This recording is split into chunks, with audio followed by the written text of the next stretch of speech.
This is OnePlus Pad, and today I'm going to show how you can download and install the Opera browser on it. So to start, you will need to make sure that your tablet is connected to Wi-Fi, then launch the Play Store, input the Opera query at the search bar. Once the needed app is found, you can initiate its installation either directly from the search results or tap at the install button at the app details page. Now give it a few seconds to be downloaded and installed. Then launch the browser.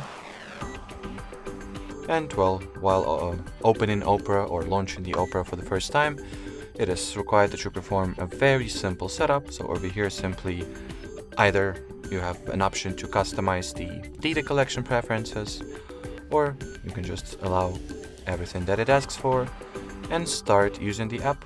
So that will be it for this video. Thanks for watching, and bye bye.